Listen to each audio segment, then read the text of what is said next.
교회 개척에 대한 실질적 방법에 대하여 알려드립니다.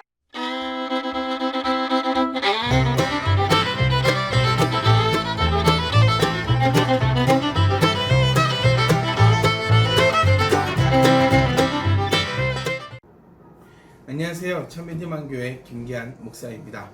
오늘도 교회 개척에 대한 실제적 방법에 대해서 이야기를 나눠보려고 합니다. 한 달에 한 개씩은 동영상을 업로드해야지 라고 생각도 하고 있고 다짐도 하고 있는데 이것이 그렇게 계획대로 막 이렇게 쉽게 되는 것 같지는 않아서 되게 죄송하게 생각합니다. 다들 코로나19로 인해서 준비하고 계셨던 그런 개척이 조금 이렇게 머뭇거릴 수 있을 것 같고요.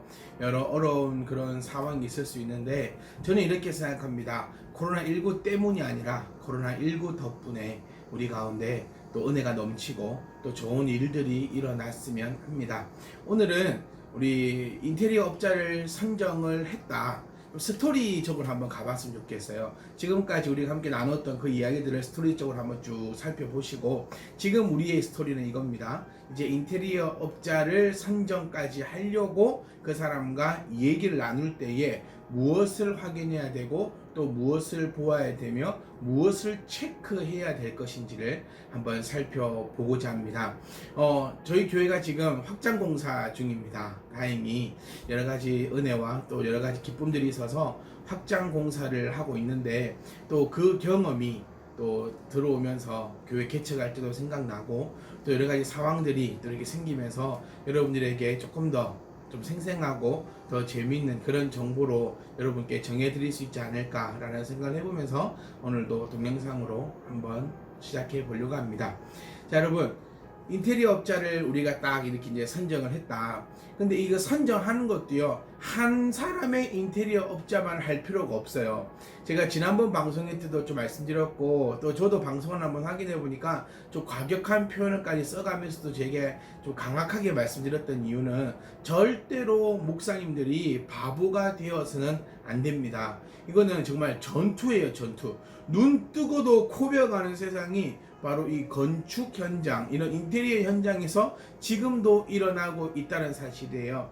확장 공사를 하면서 이번에는 인테리어 업자를 선정하지 않고요. 제가 할 수 있는 것은 제가 하고 또 우리 집사님들이 할 수 있는 거는 집사님들이 하시면서 또 우리가 못하는 것은 바로 다이렉트로 붙어가지고 이 사람을 데리고 왔거든요. 그러니까 즉 예를 들어 보면 철거해야 될 거 저희가 다 철거했어요. 폐기물 차 한 대 부르고 그냥 우리가 망치 들고 철거하고 뭐 바닥 해야 된다. 누구 통하지 않고 바닥 하는 사람한테 바로 연락을 하고 이렇게 해보니까 여러분 비용이 50% 이상 절감이 됩니다. 그런데 이렇게 하기 위해서는 정말 많이 힘들어요. 몸도 많이 힘들고 그 다음에 정보력 싸움이 아주 심합니다. 그래서 이 부분에 있어서는 나중에 우리가 한번 얘기를 해보고요. 처음 개척을 하실 때는 웬만하면 혼자서 이렇게 하기보다도 인테리어 업자를 선정을 하되 인테리어 업자가 할 것과 또 내가 할 것을 구분해서 이렇게 해서 나가는 것이 훨씬 더 유용할 거예요. 그래서 저는 인테리어 편에 있어서 좀 이렇게 나누어 보려고 합니다. 인테리어 업자가 해야 할 거, 그리고 내가 해야 할 거, 그리고 음향 같은 거요. 이런 것들로 한번 나누어 보고 여러분과 함께 얘기를 나누어 보려고 합니다. 인테리어 업자를 이제 내가 찾아가잖아요. 인테리어 좀 내가 마음에 드는 사람이 A라는 사람이 한 명 있었다. 그럼 이제 그 사람은 꼭 사무실로 찾아가 보셔야 돼요. 뭐 커피숍에서 만나거나 뭐 우리 집에서 만나거나 그런 데서 만나기보다도 그 사람 사무실로 가보셔야 합니다. 왜냐하면요, 인테리어 업자가 아닌데 인테리어 업자인 척 하는 사람들이 상당히 많습니다. 자, 무슨 얘기냐면 우리가 알고 있는 인테리어 업자는요, 이 디자인 회사, 인테리어 회사 이렇게 해서 이 사람이 책임을 지고 뭐 목수들을 섭외해서 일을 시키고 뭐 미장하시는 분 이렇게 섭외시키고 이런 것을 우리는 인테리어 업자라고 하거든요. 그런데 그게 아니라 자기는 목수예요. 목수인데 자기 친구들을 불러다가 이렇게 공사하시는 분들이 상당히 많아요. 그럼 이게 잘못됐느냐? 잘못되진 않았어요. 근데 제가 말씀드리고 싶은 이거예요. 저는 좀 생각이 이렇거든요. 내가 지불한 그 비용에 맞게끔 나는 서비스를 받아야 되는 거예요. 그런데 인테리어 업자가 아니면서 인테리어 업자인 척 해가지고 많은 비용을 받아갑니다. 그런데 거기만큼 또 일이 되느냐? 그렇지 않아요. 왜냐하면 하자 보수라는 것이 있는데 하자 보수가 전혀 이루어지지 않는다는 점을 우리가 좀 기억을 해보셔야 합니다. 그래서 인테리어 업자를 통해서 교회 인테리어를 하시고자 할 때는 인테리어 업자 사무실로 꼭 찾아가셔서 진짜 그분이 인테리어 업자가 맞는지, 그리고 인테리어 회사 내에도 여러 가지 직함들이 있거든요. 그 직함은 어느 정도의 직함이 있는지 그런 것들도 한번 확인해 보셔야 합니다. 그리고 처음부터 끝까지 모든 것을 인테리어 업자에게 맡길 수 있다면 얼마나 좋겠습니까? 그게 제일 편하고요. 그것이 제일 이쁘게 나오는 방법 중에 하나일 겁니다. 그런데 개척교회 특성상 그럴 수가 없거든요. 그래서 미리 내가 무엇을 할 것인가를 정하고, 우리 전편에도 말씀드렸지만 설계도를 가지고 가서 인테리어 업자에게 요구하셔야 됩니다. 그리고 두 번째로 말씀드리고 싶은 것은 인테리어 업자와 앉아서 정확한 견적을 내시기를 부탁드려요. 그러니까 두리뭉실하게 이야기하면 안 됩니다. 정확하게, 그러니까 그 인테리어 업자, 지금 나하고 테이블에 앉기 전에 이 인테리어 업자는, 이 담당자는 우리가 교회를 설립할 곳에 와가지고 충분히 치수를 재고, 그러니까 실사가 다 끝난 상태에 지금 이 이야기가 들어가는 거예요. 그래서 절대로 인테리어 업자가 원하는 대로 끌려가기보다는 내가 원하는 방향으로 인테리어 업자를 끌고 오셔야 됩니다. 나 이쪽 벽에는 이런 재료 쓰고 싶은데 얼마가 듭니까? 라고 견적을 정확하게 내셔서 페이퍼로 꼭 가지고 계셔야 합니다. 예를 들어 보겠습니다. 강대상 뒤쪽은 내가 아트보드로 디자인을 이런 식으로 할 겁니다. 이때 사진을 보여주시면 가장 좋아요. 그러니까 인류 인테리어 업자라면 자기네들이 막 자료를 우리에게 보여줄 수 있지만, 개척교회 하면서 그런 인테리어 업자에게 가시면 여러분이 생각하시는 그 금액의 5배, 6배가 들어갑니다. 그러니 우리가 가는 인테리어 업자는요, 그 정도의 인테리어 업자가 아닙니다. TV에 나오는 그런 인테리어 업자가 아닙니다. 그래서 내가 여러 교회, 인터넷이 되었던, 직접 가서 사진을 찍었던, 그렇게 찍어서 제치를 하셔야 돼요. 그래서 내 강대상 뒤에는 이런 재료, 아트박스 모양으로 이런 재료로 이런 교회 흉내 내고 싶은데 얼마가 들어갑니까? 라고 묻고 거기에 대해서 확실하게 종이에 쭉 적으셔야 됩니다. 그래서 강대상 뒤에는 얼마, 바닥은 몇 평인데 얼마, 전기는 얼마, 천장은 얼마, 단가표를 정확하게 가지고 계셔야 돼요. 그리고 그 밑에는 금액의 이상이 없음을 확인 받으셔야 합니다. 그런데 여러분, 이거 잘 안 하려고 해요. 왜냐하면 이 참 비판하고 비난하는 것 같아서 저도 마음이 참 불편하지만, 참 세상에는 사기꾼이 참 많습니다. 그러니 내가 두루뭉실하게 얘기해 놓으면 나중에는요, 금액을 더 받아내려고 합니다. 그렇기 때문에 제가 전편에도 말씀드린 것처럼 충분히 우리가 정보를 가지고 가야 돼요.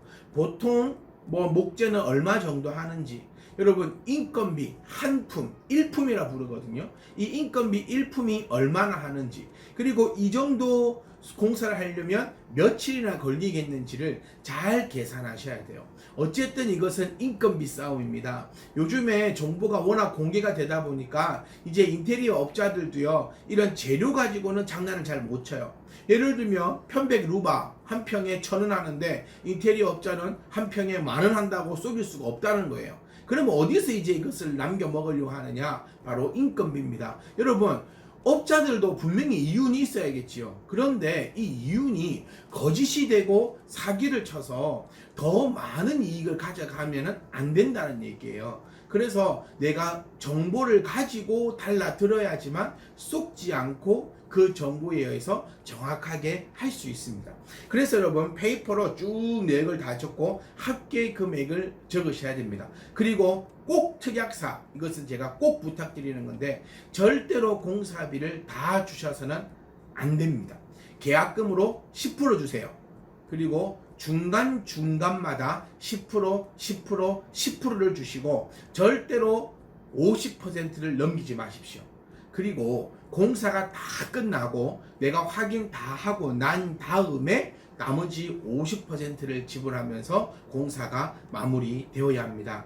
왜냐고요? 내 마음대로 되지 않거든요. 하다 보면 그렇게 쉽게 되지 않습니다. 공사를 하다 보면 막 이런저런 핑계를, 이상한 핑계를 많이 댑니다. 그렇기 때문에 저는 꼭 부탁드리고 싶어요. 50% 이상은 성금으로 주지 말고 꼭 공사가 끝나고 나면 50%의 모든 금액을 다 지불해서 100%로 끝내야 됩니다. 그런데 이렇게 안 하려고 합니다. 안 하려고 하시잖아요. 그러면 다른 인테리어 업자를 찾아보세요. 그리고 공사를 하다 보면 막 죽는 소리를 해요. 자금이 없어요. 뭐 재료가 없어요. 이것이 없어요. 그때 여러분 콧방귀 끼십시오.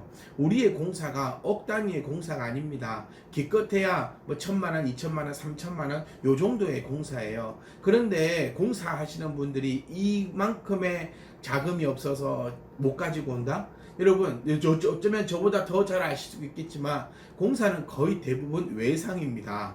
업자가요 누군가를 데리고 올 때도 돈 주고 데리러 오는 게 아니라 다 끝내 놓고 돈을 지불하는 방식이 요즘 공사 방식입니다. 그래서 중간에 돈이 없습니다, 뭐가 없습니다 그런 얘기 하시더라도 절대로 흔들리지 말고 꼭 이렇게 생각하셔야 돼요. 나는 지금 목사가 아니고 나는 지금 사업가다, 이렇게 생각을 하시고 교회 공사를 들어가셔야 합니다. 한번 정리해 볼까요 여러분? 정리해보면 간단합니다.